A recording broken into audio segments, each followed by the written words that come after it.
ಗುರುಗಳೇ, ರಾಯರ ಭಕ್ತರಿಗೆ ಬೇಗ ಕೃಷ್ಣ ಒಲಿತಾರಂತೆ, ಹೌದಾ? ಇ- ಇದನ್ನ ಹ್ಮ್. ರಾಯರ ಭಕ್ತರು ಅನ್ನುವ ಕಾರಣಕ್ಕೆ ಕೃಷ್ಣ ಒಲಿದ, ಅಥವಾ ಕೃಷ್ಣನ ಭಕ್ತರು ಅನ್ನುವ ಕಾರಣಕ್ಕೆ ರಾಯರು ನಮಗೆ ಹ್ಮ್. ಅನುಗ್ರಹಿಸಿದ್ರು, ಹ್ಮ್. ಈ ರೀತಿಯ ಒಂದು ಚಿಂತನೆಯ ಅವಶ್ಯಕತೆ ಇಲ್ಲ ಅಂತ ಅಂದ್ಕೊಳ್ತೇನೆ. ಇಲ್ಲಿ ನೀವಿದನ್ನ ವಿಂಗಡಣೆ ಮಾಡಿ. ಹ್ಮ್. ಒಟ್ಟಾರೆಯಾಗಿ ಯಾವುದೇ ಭಗವದ್ರೂಪಗಳು ನಮಗೆ ಒಲಿಯುವಲ್ಲಿ, ಹ್ಮ್.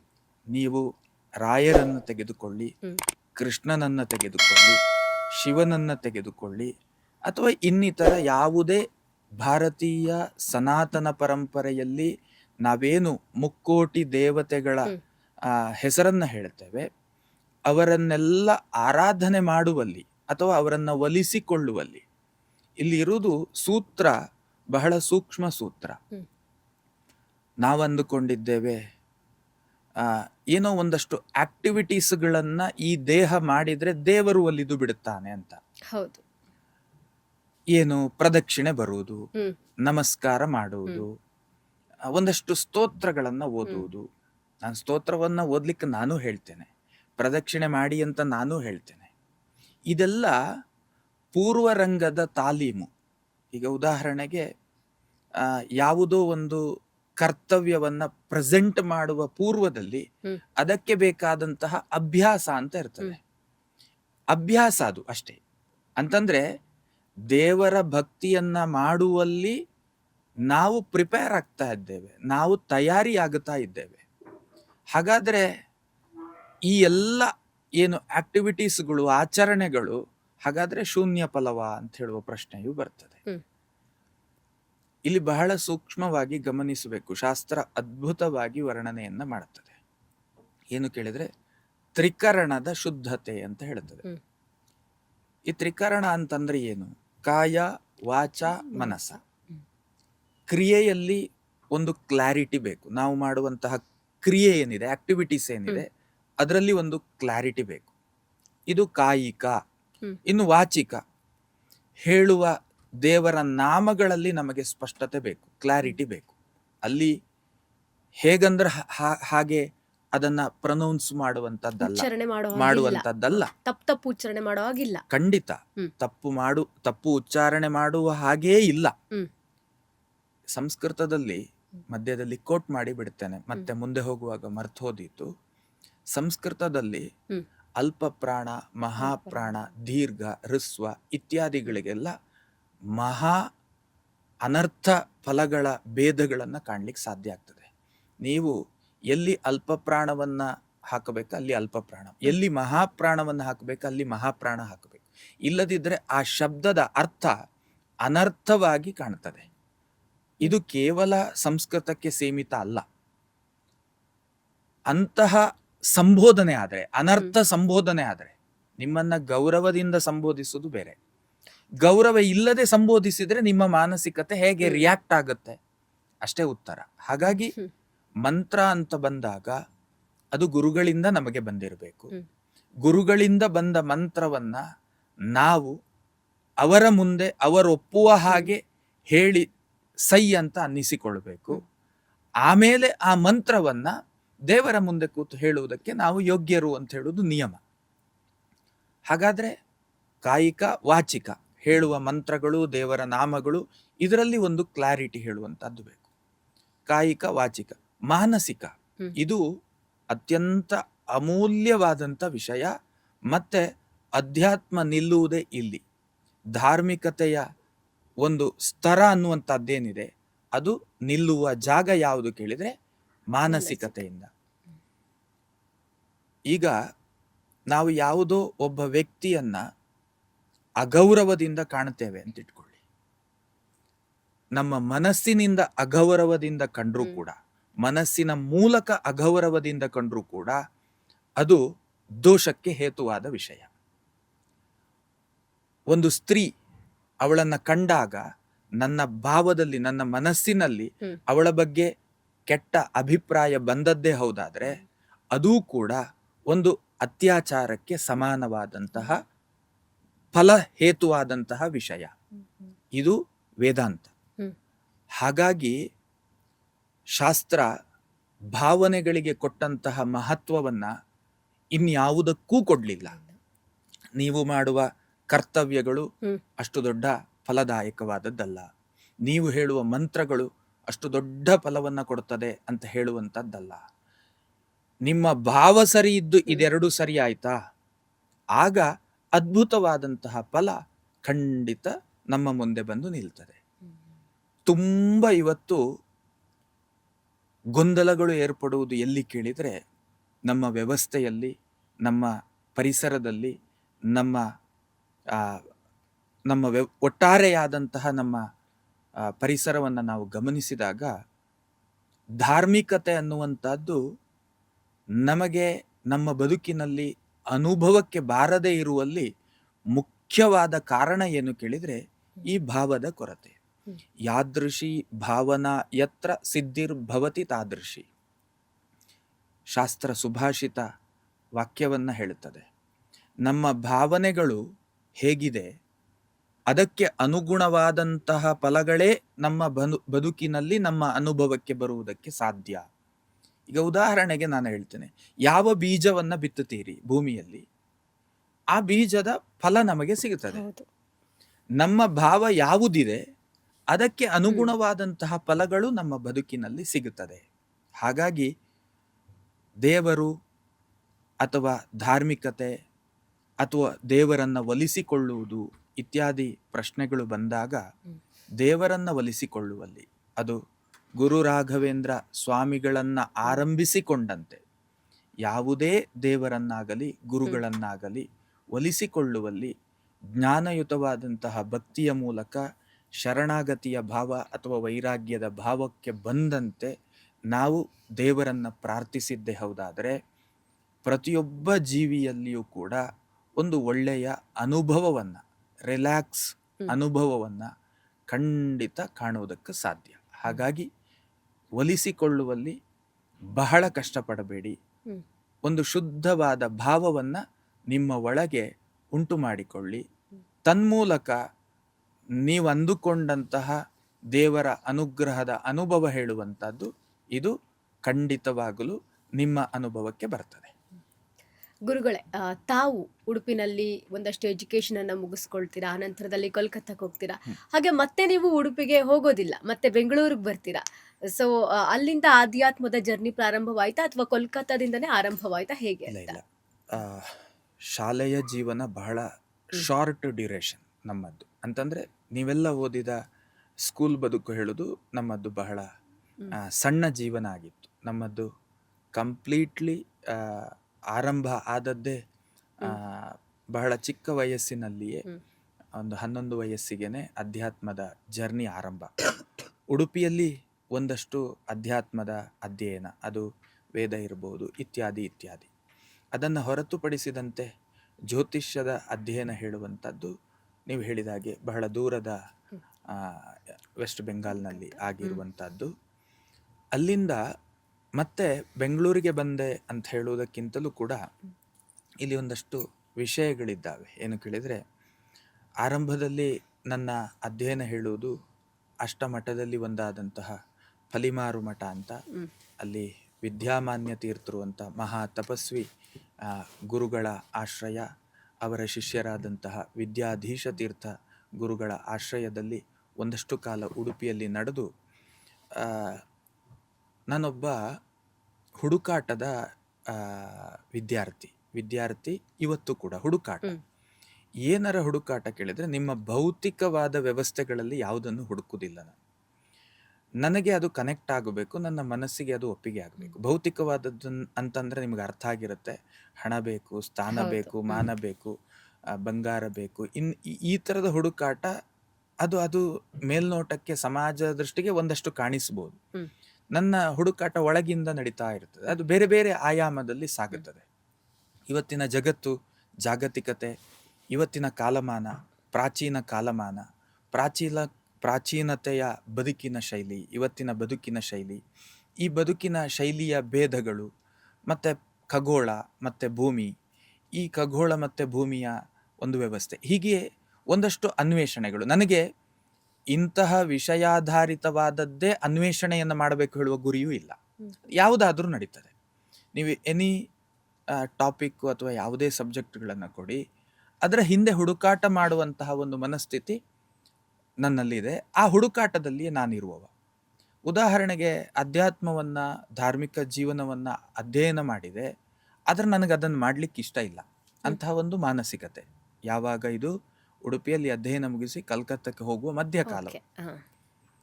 ಆದರೆ ಬದುಕು ಹೇಳುವಂಥದ್ದು ಯಾವುದನ್ನಾದರೂ ಒಂದು ನಿರ್ಣಯ ಮಾಡಬೇಕಾದಂತಹ ಸ್ಥಿತಿ. ಈಗ ಇಷ್ಟ ಇಲ್ಲ, ಅಧ್ಯಯನ ಆಗಿದೆ, ಅಥವಾ ಇನ್ನೇನು ಮಾಡಬೇಕು ಹೇಳುವಂಥ ಪ್ರಶ್ನೆ ಬರ್ತದೆ. ಆಗ ಅಧ್ಯಯನ ಮಾಡಿದ್ದನ್ನೇ ಮಾಡಬೇಕು ಹೇಳುವಂಥ ತೀರ್ಮಾನ. ಮತ್ತು ಬಾಲ್ಯ ಮನಸ್ಥಿತಿ, ಹುಡುಗಾಟದ ಮನಸ್ಥಿತಿ, ನಿರ್ಣಯವನ್ನು ಕೊಡುವಲ್ಲಿ ಅಥವಾ ನಿರ್ದೇಶನವನ್ನು ಮಾಡುವಲ್ಲಿ ಒಂದು ರೀತಿಯಲ್ಲಿ ಅನಾಥ ಪ್ರಜ್ಞೆ, ಮತ್ತು ಹೇಳಿದ್ದನ್ನು ಕೇಳುವ ಮಾನಸಿಕತೆಯು ಅಷ್ಟೊಂದು ಚಂದ ಇರಲಿಲ್ಲ. ಅಷ್ಟೊಂದು ಯಾರೋ ಹೇಳುತ್ತಾ ಇದ್ದಾರೆ ಈ ಥರ ಮಾಡಬೇಕು ಆ ಭಾವವೂ ಇಲ್ಲ.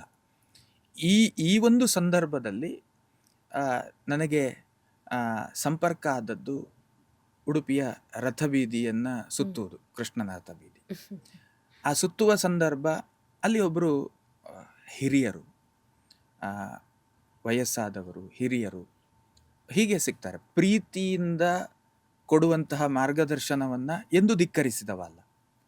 ಅವರು ನಿನ್ನ ಬದುಕೇನು ಅಂತ ಹೇಳುವಂಥ ಪ್ರಶ್ನೆ. ಇಷ್ಟು ಓದಿದ್ದಿ, ಆ ಕೆಲಸವನ್ನು ನೀನು ಮಾಡ್ತಾ ಇಲ್ಲ, ಮುಂದೇನು? ನನಗೆ ಹೀಗೊಂದು ಅಧ್ಯಯನ ಮಾಡಬೇಕು ಅಂತ ಹೇಳುವ ಇಚ್ಛಾಶಕ್ತಿ ಇದೆ. ಸೊ ನನಗೆ ಏನು ಮಾಡಬೇಕು ಅಂತ ಗೊತ್ತಿಲ್ಲ. ಜ್ಯೋತಿಷ್ಶಾಸ್ತ್ರದ ಆಳವಾದ ಅಧ್ಯಯನ, ನಾನು ನಿನಗೆ ದಾರಿ ಹೇಳ್ತೇನೆ, ಮಾಡ್ತೀಯಾ? Yes, okay. Within week ticket ಮಾಡ್ತಾರೆ. ಅವರು ಟಿಕೆಟ್ ಮಾಡಿ ಕಳಿಸ್ಕೊಟ್ಬಿಡ್ತಾರೆ. ಎಲ್ಲಿಗೆ ಕೇಳಿದರೆ ಉಡುಪಿಯಲ್ಲಿ ಅಷ್ಟಮಠದಲ್ಲಿ ಒಂದಾದಂತಹ ಪುತ್ತಿಗೆ ಮಠ. ಪುತ್ತಿಗೆ ಮಠದ ಒಂದು ಶಾಖಾ ಮಠ ಕಲ್ಕತ್ತದಲ್ಲಿದೆ. ಅಲ್ಲಿಗೆ ನನ್ನನ್ನು ಕಳಿಸಿಕೊಡ್ತಾರೆ. ನಾನು ಹೋಗ್ತೇನೆ. ಹೋಗುವಾಗ ಬಹಳ ಅದ್ಭುತ ಅನುಭವಗಳು. ಅಂದರೆ ಬೈ ಟ್ರ್ಯಾಕ್, ಗೊತ್ತಿಲ್ಲ, ಏನೂ ಗೊತ್ತಿಲ್ಲ. ಕನ್ನಡ, ತುಳು ಬಿಟ್ಟರೆ ಬೇರೆ ಭಾಷೆ ಗೊತ್ತಿಲ್ಲ. ಬೇರೆ ಬೇರೆ ರಾಜ್ಯಗಳ ಭಾಷೆಗಳು ಹೀಗೊಂದು ಇರ್ತದೆ, ಬೇರೆ ಇರ್ತದೆ. ನಮಗೆ ಗೊತ್ತಿರೋದು ಕನ್ನಡ ಮಾತ್ರ. ಸಂಸ್ಕೃತದ ಪರಿಚಯ ಚೆನ್ನಾಗಿದೆ, ಸಂಸ್ಕೃತ ಅಧ್ಯಯನವೂ ಕೂಡ ಆಗಿತ್ತು. ಹಾಗೆ ಅಲ್ಲಿಂದ ಜರ್ನಿ. ಅಲ್ಲಿ ಒಂದು 6 ವರ್ಷಗಳ ಕಾಲ ವಾಸ್ತವ್ಯ. ಅಲ್ಲಿ ಅದ್ಭುತವಾದಂಥ ಅಧ್ಯಯನಗಳು ನಡೀತು.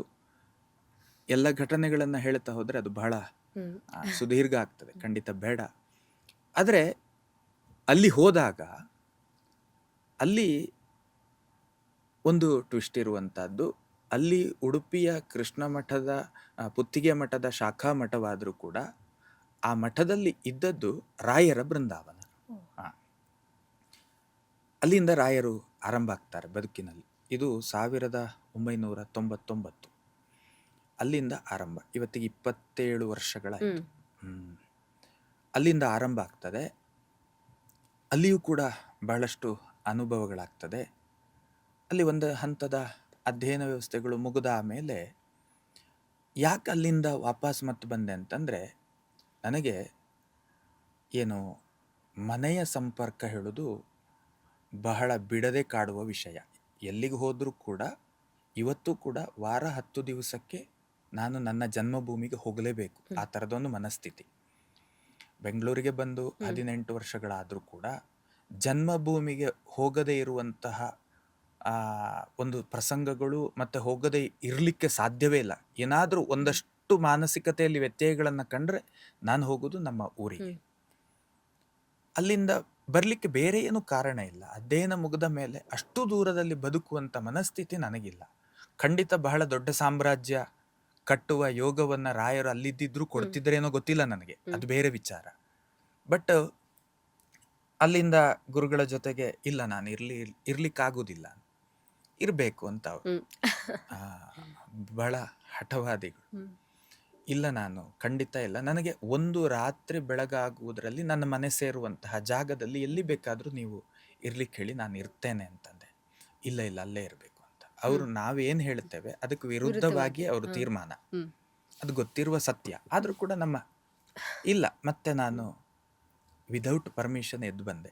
ಅಂದರೆ ಅವರ ಅನುಮತಿ ಕೊಡಲಿಲ್ಲ, ನನಗಲ್ಲಿ ಇರ್ಲಿಕ್ಕಾಗಲಿಲ್ಲ. ಎದ್ದು ನಾನು ಬಂದೆ, ನನ್ನ ಊರಿಗೆ ಬಂದೆ. ನಾನು ಬೆಂಗಳೂರಿಗೆ ಬಂದದ್ದಲ್ಲ, ನನ್ನ ಊರಿಗೆ ಬಂದೆ.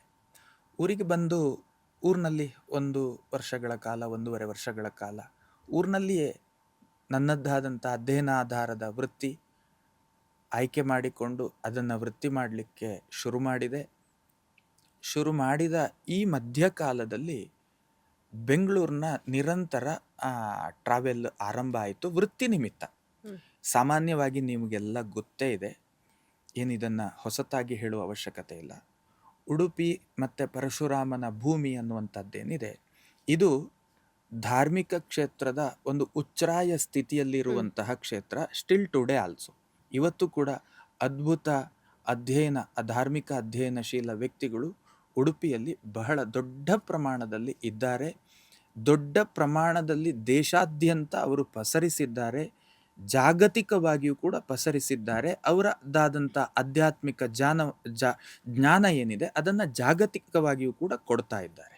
ಅಂತಂದರೆ ಒಬ್ಬರು ಗುರುಗಳು ಬೇಕು ಅಂತಂದ್ರು ಆ ಭಾಗಕ್ಕೆ ನಮ್ಮ ಇಡೀ ಕರ್ನಾಟಕ ಹೋಗ್ತದೆ. ಒಬ್ಬ ಒಳ್ಳೆಯ ಜ್ಯೋತಿಷಿ ಬೇಕು ಅಂತಂದ್ರು ಕೂಡ ಕರಾವಳಿಗೆ ಹೋಗ್ತದೆ. ಒಂದು ಒಳ್ಳೆಯ ದೇವಸ್ಥಾನ ಬೇಕು ಅಂದರೂ ಕೂಡ ಕರಾವಳಿಗೆ ಹೋಗುವಂಥದ್ದು ಕರ್ನಾಟಕದಲ್ಲಿ ಸಹಜವ. ಅದೇ ರೀತಿಯಲ್ಲಿ ನನಗೊಂದಷ್ಟು ಇಲ್ಲಿ ಅಭಿಮಾನಿಗಳು, ನನ್ನನ್ನು ಫಾಲೋ ಮಾಡುವವರು ಆಲ್ರೆಡಿ 2006ರಿಂದ ಆರಂಭ ಆಗಿದ್ರು. ಆ ಕಾರಣಕ್ಕಾಗಿ ಬೆಂಗಳೂರಿಗೆ, ಉಡುಪಿಗೆ ಟ್ರಾವೆಲ್ ಮಾಡ್ತಾ ಇದ್ದೆ. ಇದರ ನಡುವೆ ಒಂದು ಕತೆ ಉಂಟು. ಏನು ಕೇಳಿದರೆ, ನನಗೆ ಸಂಸ್ಕೃತ ಕನ್ನಡ ಭಾಷೆಯ ಅಧ್ಯಯನ ವ್ಯಕ್ತಿ ಆಗಿರೋದ್ರಿಂದ ಅಲ್ಲಿ ನನಗೆ ಒಂದು ಒಳ್ಳೆಯ ವಿದ್ಯಾಕೇಂದ್ರದಲ್ಲಿ ನಾನು ಟೀಚ್ ಮಾಡಬೇಕು, ನಾನೊಬ್ಬ ಸರ್ಕಾರಿ ಟೀಚರ್ ಆಗಬೇಕು ಹೇಳುವಂಥ ಒಂದು ಹಠ ಇತ್ತು. ಆ ಹಠಕ್ಕಾಗಿ ಪ್ರಯತ್ನಗಳ ಆರಂಭ ಆಗ್ತಿತ್ತು. ಈ ಕೆಲಸದ ನಡುವೆ ಆ ಪ್ರಯತ್ನಗಳನ್ನು ನಡೆಸ್ತಾ ಇದ್ದೆ. ಬಟ್ ಅದು ಕೈಗೂಡದೇ ಇದ್ದದ್ದೇ ಒಳ್ಳೆಯದು ಅಂತ ಅಂದ್ಕೊಳ್ತೇನೆ. ಅದರ ನಡುವೆ ಇರುವಂಥ ಘಟನೆಗಳು ಬೇಡ, ಅದು ಸರಿ ಇಲ್ಲ. ಹಾಗಾಗಿ ಅಂತೂ ಒಂದು ದಿವಸ ಅದನ್ನು ಕೈ ಬಿಡ್ತೇನೆ, ನಾನು ಆ ಆಸೆಯನ್ನು ಕೈ ಬಿಡ್ತೇನೆ. ಆದರೆ ವಿದ್ಯಾಸಂಸ್ಥೆಗಳೇ ನನ್ನನ್ನು ಮತ್ತೆ ಕರೆ ಮಾಡಿ ಯಾರೋ ದೊಡ್ಡವರ ಒಂದು ಅಭಿಪ್ರಾಯವನ್ನು ತಗೊಂಡು ನನ್ನನ್ನೇ ಪರ್ಟಿಕ್ಯುಲರ್ ಆಗಿ ಆಯ್ಕೆ ಮಾಡಿ ವಿದ್ಯಾಸಂಸ್ಥೆಗಳು ಕರೆದುವು. ಬಂದೆ. 2008ರಲ್ಲಿ ಬಂದು ವಿದ್ಯಾಸಂಸ್ಥೆಯಲ್ಲಿ ಜಾಯ್ನ್ ಆಗಿ ವೃತ್ತಿ, ಅದು ಕೂಡ ನನಗನುಕೂಲ ಆಗುವ ರೀತಿಯಲ್ಲಿ ಅವರು ನನ್ನನ್ನು ಬಳಸ್ಕೊಂಡ್ರು.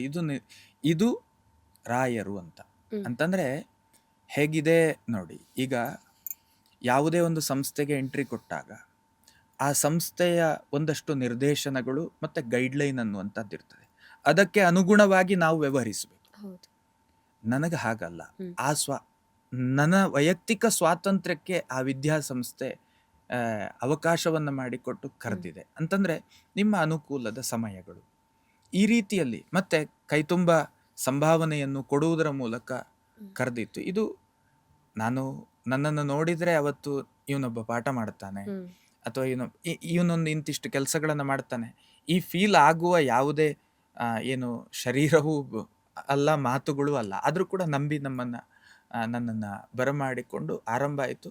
ಅಲ್ಲಿಂದ 2013 ತನಕವೂ ಕೂಡ ವಿದ್ಯಾಸಂಸ್ಥೆಯಲ್ಲಿ ಕೆಲಸವನ್ನು ಮಾಡ್ತಾ ಜೊತೆಯಲ್ಲಿ ಜ್ಯೋತಿಷ್ಯದ ಮತ್ತಷ್ಟು ಅಧ್ಯಯನದ ವ್ಯವಸ್ಥೆಯ ದಾರಿ ಮತ್ತು ಸಮಾಜಕ್ಕೆ ಅದನ್ನು ಕೊಡುವಂತಹ ಕೆಲಸಗಳು, ಇದರ ನಡುವೆ ಈ ವಿದ್ಯಾಸಂಸ್ಥೆಗೆ ಎಂಟ್ರಿ ಕೊಡುವ ಸಂದರ್ಭವೇ ಮತ್ತೆ ರಾಯರನ್ನು ಬಂದು ಸೇರುವಂತಹ ಒಂದು ಸುಯೋಗ. ಇದು ಯಾವ ರೀತಿಯ ಒಂದು ಸಂಬಂಧ ಅಂತ ಹೇಳಲಿಕ್ಕೆ ಬಹಳ ಕಷ್ಟ. ಉದಾಹರಣೆಗೆ, ಆ ಸಂದರ್ಭಗಳಲ್ಲಿ ನನ್ನ ವೈಯಕ್ತಿಕವಾದಂತಹ ಗ್ರಹಗತಿಗಳು ಸಮರ್ಪಕ ಸ್ಥಿತಿಯಲ್ಲಿ ಇರಲಿಲ್ಲ. ನಾವು ಪ್ರಯತ್ನ, ಕರೆ ಬಂದ್ವಿ, ಎಲ್ಲವುದೂ ಸರಿ. ಬಟ್ ನನ್ನ ಜಾತಕೀಯವಾದ ಗ್ರಹಗತಿಗಳ ಚಿಂತನೆಯನ್ನು ಮಾಡುವಾಗ ನಾನೊಂದು ಜಾಗವನ್ನು ಬಿಟ್ಟು ಒಂದು ಜಾಗಕ್ಕೆ ಬಂದು ತಲುಪಬೇಕು ಹೇಳುವಂತಹ ಒಂದು ಕಾಲಘಟ್ಟ ಅದು. ಆ ಕಾಲಘಟ್ಟ ಮತ್ತೆ ಮಾನಸಿಕವಾಗಿ ಅಸ್ಪಷ್ಟತೆ, ಇಷ್ಟೆಲ್ಲ ಅಧ್ಯಯನಗಳಿದ್ರೂ ಕೂಡ ಒಂದು ರೀತಿಯ ಅಸ್ಪಷ್ಟತೆ, ಅಂದರೆ ಕ್ಲಾರಿಟಿ ಇಲ್ಲದ ಒಂದು ಮಾನಸಿಕತೆ. ಆಗ ಮತ್ತೆ ಒನ್ಸ್ ಅಗೇನ್ ರಾಯರ ಸಂಪರ್ಕಕ್ಕೆ, ಈ ಮಠದ ಸಂಪರ್ಕಕ್ಕೆ ಬರುವಲ್ಲಿ ಮತ್ತೆ ನಾನು ಕಲ್ಕತ್ತಕ್ಕೆ ಹೋಗುವುದಕ್ಕೆ ಕಾರಣೀಭೂತವಾದಂತಹ ಒಬ್ಬ ವ್ಯಕ್ತಿ ಏನಿದ್ದಾರೆ, ಒನ್ಸ್ ಅಗೇನ್ ನೀನು ಬೆಂಗಳೂರಲ್ಲಿದೆಯಲ್ಲ, ಈ ಜಾಗದಲ್ಲಿ ತುಂಬ ಕೆಲಸ ಬಾಕಿ ಇದೆ, ನೀನಲ್ಲಿ ಹೋಗಬೇಕು ಅಂತ ನಿರ್ದೇಶನ ಮಾಡುತ್ತಾರೆ. ಆ ನಿರ್ದೇಶನದ ಆಧಾರದಲ್ಲಿ ಮತ್ತೆ ನಾನು ಬೆಂಗಳೂರಿನಲ್ಲಿ ರಾಯರ ಬೃಂದಾವನದ ಜೊತೆಗೆ ಬದುಕುವಂತಹ ಮತ್ತೆ ದಿನಗಳು ಆರಂಭ ಆಗ್ತದೆ. ಇದು 2009 8/9 ಎಕ್ಸಾಕ್ಟ್ ಡೇಟ್ ನನಗೆ ಮೈಂಡಲ್ಲಿಲ್ಲ. ಅಂತೂ ಆ ಸಂದರ್ಭದಲ್ಲಿ ಮತ್ತೆ ರಾಯರ ಬಳಿಗೆ ಬಂದು ಕುಳಿತುಕೊಳ್ತೇನೆ. ಅದೇ ಬೆಂಗಳೂರು ಮಹಾನಗರದ ಹಲಸೂರಿನಲ್ಲಿರುವಂತಹ ರಾಯರ ಬೃಂದಾವನದ ಸನ್ನಿಧಾನ.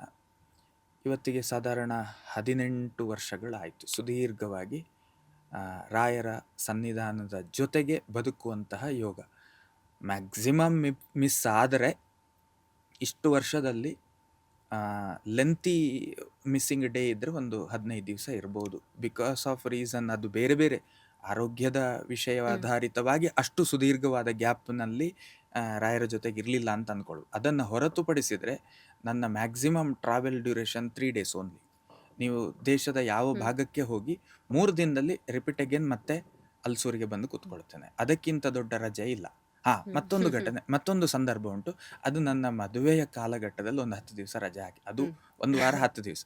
ಅದನ್ನು ಹೊರತುಪಡಿಸಿದರೆ ಮತ್ತೆ ನಾನು ಮಠಕ್ಕೆ ಹೋಗದೇ ಇರಬೇಕು ಅಂತಂದರೆ ಅಶೌಚಾದಿಗಳು ಬಂದರೆ ಮಠಕ್ಕೆ ಹೋಗದೇ ಇರ್ಬೋದು. ಅಂದರೆ ಉದಾಹರಣೆಗೆ ಮೈಲಿಗೆಗಳೆಲ್ಲ ಬರ್ತದಲ್ಲ, ಜನನ ಶೌಚ, ಇಂತಹ ಸಂದರ್ಭಗಳಲ್ಲಿ ಮಠಕ್ಕೆ ಹೋಗದೇ ಇರು. ಅದನ್ನು ಹೊರತುಪಡಿಸಿದರೆ ಬೇರೆ ಮಠಕ್ಕೆ ಹೋಗದೇ ಇರುವಂತಹ ದಿನಗಳು ಇಲ್ಲ. ಇದು ನಮ್ಮದು ಉಡುಪಿಯಿಂದ ಕಲ್ಕತ್ತಾ, ಕಲ್ಕತ್ತಾದಿಂದ ಮತ್ತೆ ಉಡುಪಿ, ಉಡುಪಿಯಿಂದ ಮತ್ತೆ ಒಂದು ಸೆಕೆಂಡ್ ಬೆಂಗಳೂರು, ಮುಗೀತು. 3 ಸ್ಟಾಪ್, ಅದಕ್ಕಿಂತ ಜಾಸ್ತಿ ಇಲ್ಲ. ಮಧ್ಯದಲ್ಲಿ ಕರೆ ಬಂದಿತ್ತು ಬೇರೆ ಬೇರೆ. ಸಹಜವಾಗಿಯೇ ನಮ್ಮ ಬೆಳವಣಿಗೆ, ನಮ್ಮ ಹೆಸರು, ನಮ್ಮ ಕೀರ್ತಿ, ಆಮೇಲೆ ತುಂಬ ಕರೆಗಳು ಬರ್ತದೆ. ಸೊ ಅದು ನನಗೆ ಅಷ್ಟೊಂದು ಪ್ರಧಾನ ಅಂಶ ಅಂತ ಬದುಕಿನಲ್ಲಿ ಅನಿಸ್ಲಿಲ್ಲ. ನಮ್ಮನ್ನು ಬೆಳೆಸಿದವರು ಯಾರಿದ್ದಾರಲ್ಲ ಅದು ಬಹಳ ಮುಖ್ಯ ಅಂತ ನನಗನ್ಸುತ್ತೆ. ಇವತ್ತು ಇಲ್ಲಿಯ ತನಕ ಬಂದಿದ್ದೇವೆ. ಇದಕ್ಕೆ ಕಾರಣ ಒಬ್ಬ ವ್ಯಕ್ತಿಯನ್ನು ಬೊಟ್ಟಿಟ್ಟು ತೋರಿಸುವುದರ ಜೊತೆಗೆ ನನಗೆ ಪಾರಮಾರ್ಥಿಕವಾದಂತಹ ಗುರುಗಳು, ಸಾಕಾರ ಗುರುಗಳು ನನಗೆ ಹೆಚ್ಚು ಕನೆಕ್ಟ್ ಆಗೋದಿಲ್ಲ. ಎಲ್ಲ ಕಡೆಯಲ್ಲೂ ವಿದ್ಯಾರ್ಥಿ ಜೀವನದಲ್ಲಿ ಎಲ್ಲರೂ ಮಾಡುವ ರೀತಿಯ ಒಂದಷ್ಟು ಉದ್ದಟತನಗಳು, ಉಡಾಫೆಗಿರಿಗಳು ಇದೆಲ್ಲ ಸಹಜವಾಗಿರ್ತದೆ. ಆ ಕಾರಣದಿಂದಾಗಿ ತುಂಬ ಡೀಸೆಂಟ್ ಸ್ಟೂಡೆಂಟ್ ಅಂತ ಎಲ್ಲಿಯೂ ಕೂಡ ಕನ್ಸಿಡರ್ ಆಗಲಿಲ್ಲ ನಾನು. ಆದರೆ ಅಲ್ಲಿ ಇರುವಂಥ ಆ ಮನಸ್ಥಿತಿ ಏನು ಗೊತ್ತಾ, ಅದೊಂದು ನ್ಯಾಯದ ನಿರೀಕ್ಷೆಯ ಮನಸ್ಥಿತಿಯ ಉಡಾಫೆಗಿರಿ ಆಗಿತ್ತು. ಅದನ್ನು ಹೇಳ್ಕೊಳ್ಳುವಷ್ಟು ನಮಗೆ ಕೆಪ್ಯಾಸಿಟಿ ಇಲ್ಲ. ಬಟ್ ಈಗಲೂ ಕೂಡ ನಾನು ಯಾರಲ್ಲಿ ಹೇಳುವುದಿಲ್ಲ, ಅದು ಒಳಗಿರುವಂತಹ ವಿಷಯ. ಅದೇ ವ್ಯಕ್ತಿ ಸಿಕ್ಕಿದ್ರೆ ಹೇಳ್ತೇನೆ ಆ ಥರದ ಒಂದು ಮನಸ್ಥಿತಿ. ಇನ್ಯಾರ ಹತ್ರನೂ ಈಗಲೂ ಕೂಡ ನಾನು ಅದನ್ನು ತುಂಬ ಹೇಳಲಿಕ್ಕೆ ಇಷ್ಟಪಡೋದು. ಅಂತಹ ಒಂದು ಕಾರಣದಿಂದಾಗಿ ಒಬ್ಬ ಸಾಕಾರ ಗುರು ಹೇಳುವಂಥದ್ದು ನನ್ನನ್ನು ಬ್ಲೆಸ್ ಮಾಡಿದ್ದಕ್ಕಿಂತಲೂ ಜಾಸ್ತಿ ಪಾರಮಾರ್ಥಿಕ ಗುರುಗಳು ನನ್ನನ್ನು ಬಹಳ ಬ್ಲೆಸ್ ಮಾಡಿದ್ದಾರೆ. ಅಂದರೆ ಒಳಗಡೆ ಇರುವಂತಹ ನ್ಯಾಯದ ಭಾವಕ್ಕೆ ಅವರು ಬ್ಲೆಸ್ ಮಾಡಿದ್ದಾರೆ ಅಂತ ಹೇಳೋದು ಇದು ನನ್ನ ಬಲವಾದ ನಂಬಿಕೆ. ಹಾಗಾಗಿ ಇದು ನಮ್ಮ ಜರ್ನಿ. ಲೇಟೆಸ್ಟ್ ಹಾಗೂ ಇಂಟ್ರೆಸ್ಟಿಂಗ್ ಸುದ್ದಿಗಳಿಗಾಗಿ ಬಾಸ್ ಟಿವಿ ಕನ್ನಡ ಚಾನೆಲ್ನ ಸಬ್ಸ್ಕ್ರೈಬ್ ಮಾಡಿ. ಹಾಗೆಯೇ ಬೆಲ್ ಐಕಾನ್ ಪ್ರೆಸ್ ಮಾಡಿ. ಇದರ ಜೊತೆಗೆ ಫೇಸ್ಬುಕ್, ಇನ್ಸ್ಟಾಗ್ರಾಮ್, ಎಕ್ಸ್ನಲ್ಲೂ ಮಿಸ್ ಮಾಡದೆ ಫಾಲೋ ಮಾಡಿ.